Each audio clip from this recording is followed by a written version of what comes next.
تجارت کے حوالے سے ایک سوال پوچھا ہے، تجارت کے لیے رقم دے کر ایک طے شدہ منافع وصول کرنا جائز ہے؟ مثال کے طور پر کاروبار کرنے والا اس شرط پر رقم لیتا ہے کہ ہر ماہ ایک طے شدہ رقم یعنی 1,00,000 پر 10,000 روپے منافع دوں گا، یا میں جو مال لوں گا آپ کے پیسوں سے، آپ مجھے 5,00,000 روپے دیں اور میں آپ کے پیسوں سے میں صابن لوں گا، آٹا لوں گا، جو بھی سامان ہو،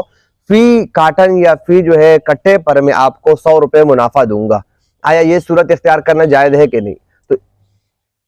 گل انور نے پوچھا ہے۔ تو یہ بات یاد رکھیں کہ یہ جو صورت آپ نے بیان کی ہے یہ صورت بالکل جائز نہیں ہے، یہ سود کے زمرے میں آتی ہے۔ طے شدہ جو ہے آپ وہ کر رہے ہیں، منافع کو آپ اس کو دینے کی بات کر رہے ہیں، یہ بالکل جائز نہیں، اس لیے کوئی امکان ہی نہیں ہے کہ یہ بھی منافع ہوتا ہے کہ نہیں۔ اس کی بہتر اور درست صورت یہ ہے کہ جو آدمی یہ شرکت کہلاتا ہے کہ جو آدمی پیسے دیتا ہے، اس میں ایک صورت تو یہ ہے کہ یہ آدمی کام نہیں کرتا ہے، صرف جو ہے آپ کے پیسوں سے جو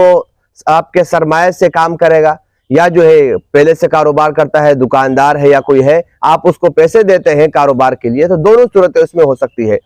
اس میں یہ ہے کہ آپ جو چیز لی جا رہی ہے، مثال صابن ہے یا کوئی بھی چیز 5,00,000 روپے سے لی جا رہی ہے، اس میں منافع جو ہے دونوں تقسیم کر لیں۔ مثال کے طور پر جو منافع آئے گا 50% جو کام کرنے والا ہے اس کا ہوگا، اور 50% جو ہے جس نے پیسے دیے ہیں اس کا ہوگا، یا جو ہے 60% بھی ہو سکتا ہے۔ منافع باہمی رضامندی سے جتنا چاہے مقرر کر سکتے ہیں، جتنے پہ بات ڈن ہو جائے۔ البتہ دوسری چیز اس میں یہ ہے کہ جو نقصان ہے، نقصان کس طور پر جو ہے تقسیم کیا جائے گا؟ تو نقصان جو تقسیم کیا جائے گا وہ سرمایہ کے اعتبار سے ہوگا، جس قدر سرمایہ جس کا جتنا ہوگا، یعنی کہ نقصان ہمیشہ سرمایہ کے تناسب سے ہوگا، جتنا سرمایہ ہوگا اسی تناسب سے جو ہے نقصان کو وہ پورا کرے گا۔ اس طرح نہیں ہو سکتا ہے کہ وہ سرمایہ اس کا کم ہے، آپ اس پر زیادہ نقصان ڈال رہے ہیں، یا اس کا جو سرمایہ ہے وہ کل سرمایہ اس کا ہے اور آپ جو ہے وہ مطالبہ یہ کریں کہ کچھ نقصان وہ بھی برداشت کرے، اس طرح نہیں ہوگا۔ جتنا سرمایہ ہوگا، اگر 100% سرمایہ جو جس نے پیسے دیے ہیں اس کا ہے تو نقصان بھی 100% جو ہے اسی کا شمار ہوگا، لیکن اس کا طریقہ یہ ہوگا جب نقصان ہوگا تو سب سے پہلے جو ہے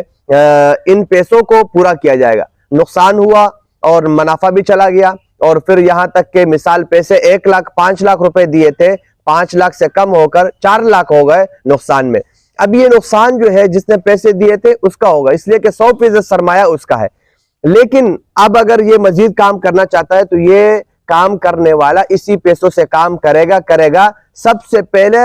اصل سرمایہ کو یہ پورا کرے گا، 4,00,000 سے 5,00,000 کرے گا، 5,00,000 جب ہوں گے اس کے بعد جو منافع آئے گا وہ منافع دوبارہ اس حساب سے تقسیم ہوگا، اس سے پہلے منافع تقسیم نہیں ہوگا،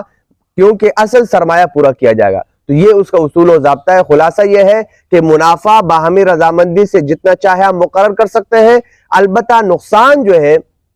وہ سرمایہ کے اعتبار سے ہوگا، جس کا جتنا سرمایہ ہوگا اسی اعتبار سے وہ نقصان کا جو ہے ذمہ دار ہوگا، اس سے زیادہ کا ذمہ دار نہیں ہوگا۔